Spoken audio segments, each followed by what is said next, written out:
Assalamualaikum warahmatullahi wabarakatuh. Di sini kami dari kelompok 2 akan menjelaskan tentang permainan tradisional edukatif, yaitu bentengan dan peta umpet, yang akan dipresentasikan oleh Muhammad Baharudin Najib, Labib Fahri Duardana, yaitu saya sendiri, Nintias Solihah, dan Putri Aisyah Intan Anggelia.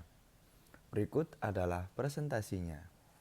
Yang pertama, pengertian bentengan. Nah, bentengan atau perlobuhan ini merupakan permainan yang dimainkan oleh dua kelompok dan penawan dan tertawan. Nah, masing-masing kelompok terdiri atas 4 hingga 8 orang. Biasanya kalau di desa saya itu malah lebih dari 10, lebih ramai. Nah, lalu permainan ini dilakukan di suatu tempat sebagai markas. Nah, markas itu atau biasa disebut dengan benteng bisa berupa sebuah tiang, pohon, atau pilar. Nah, permainan bentengan ini adalah salah satu permainan tradisional berkelompok yang membutuhkan ketangkasan, kecepatan berlari, dan strategi yang handal. Nah, sebab tiap pemain itu harus berlari untuk menjaga benteng dan menangkap lawan. Nah, kemudian manfaat dari bermain bentengan ini yang pertama memberikan kegembiraan pada anak. Nah, kemudian sebagai media bagi anak untuk bersosialisasi karena permainan ini dimainkan secara bersama-sama.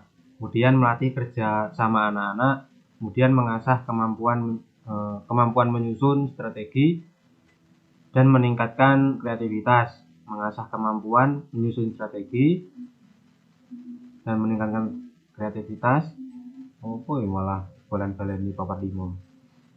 Kemudian mengembangkan motorik kasar anak, meningkatkan kelincahan dan menyehatkan badan. Baik, di sini saya akan menjelaskan cara bermain bentengan. Pertama, diadakan undian. Setelah itu, regu yang menang memulai permainan dengan cara keluar dari benteng untuk memancing lawan. Setiap pemain berfungsi sebagai pemancing atau dikejar dan juga sebagai pengejar. Ia menjadi pengejar regu lawan apabila lawan lebih dahulu meninggalkan bentengnya. Dan ia akan menjadi orang yang dikejar oleh lawan apabila ia meninggalkan bentengnya. Anggota yang tertangkap akan menjadi tawanan dari pihak lawan. Menjadi tawanan yaitu dengan cara hanya dengan menyentuh bagian lawan. Pemain yang keluar dari garis lapangan, permainan dianggap tertangkap. Pemain dianggap tertangkap. Tawanan yang berkumpul di daerah tawanan dapat bebas kembali apabila dia tersentuh oleh kawannya yang telah menyelamatkan temannya yang telah tertawan. Permainan ini dimenangkan oleh apabila seseorang telah menyentuh dari benteng musuh dan teriak dengan cara benteng gitu. Seperti itu.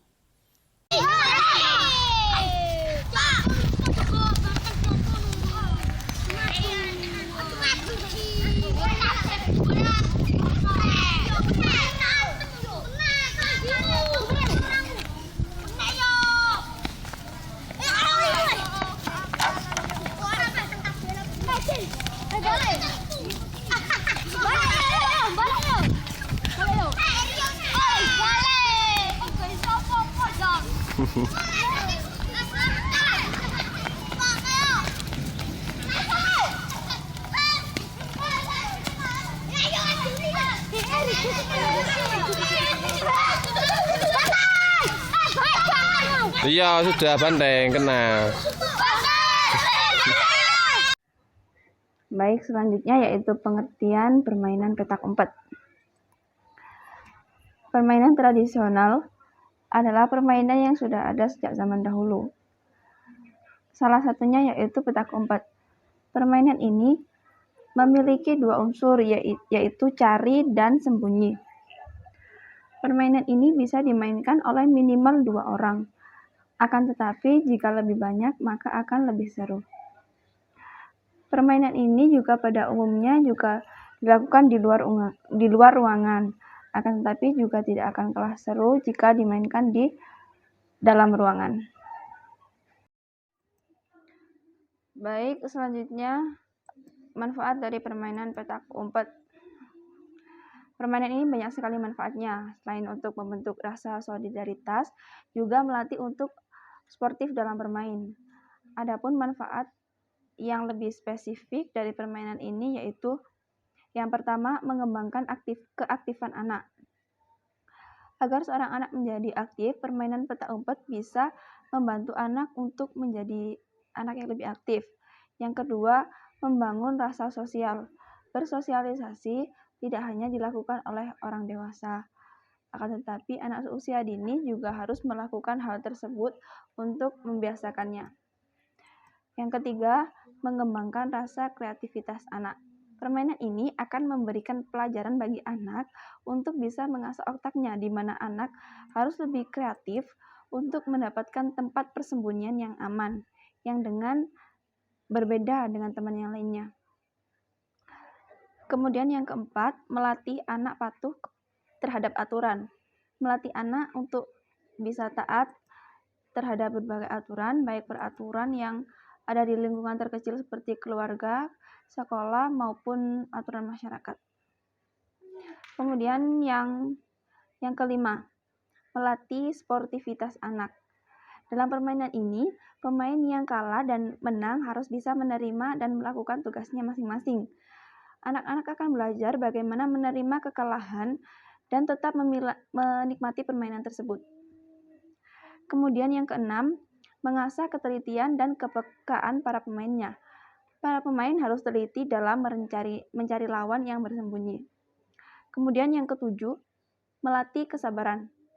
Untuk mencari teman-teman yang sedang bersembunyi, diperlukan kesabaran, sehingga anak selalu berusaha dan pantang menyerah dalam mencari temannya.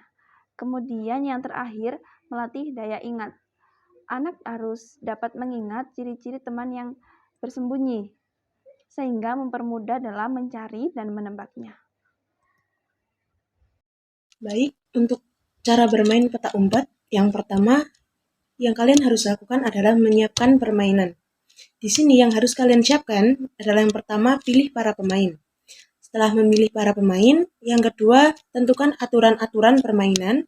Dan yang ketiga, temukan lokasi yang cocok untuk bermain. Dan yang kedua adalah cara bermain. Di sini yang kalian harus lakukan yang pertama-tama adalah tentukan siapa yang akan menjadi pencari. Di sini bisa dilakukan dengan cara batu gunting kertas atau apapun itu caranya yang telah disetujui oleh para anggota permainan. Yang kedua adalah mulai bermain. Di sini pencari akan mulai menghitung dari angka sampai angka yang telah ditentukan. Dan yang ketiga adalah pergilah bersembunyi. Di sini semua pemain selain pencari harus bersembunyi di tempat-tempat yang tidak mudah ditemukan oleh pencari. Yang keempat, mulai mencari. Di sini pencari akan mulai mencari pemain yang bersembunyi. Dan yang kelima, gantilah pemain yang menjadi pencari. Biasanya aturan yang digunakan untuk pergantian pemain ini adalah di mana orang yang pertama kali ditemukan oleh sang pencari akan menjadi pencari di putaran permainan berikutnya.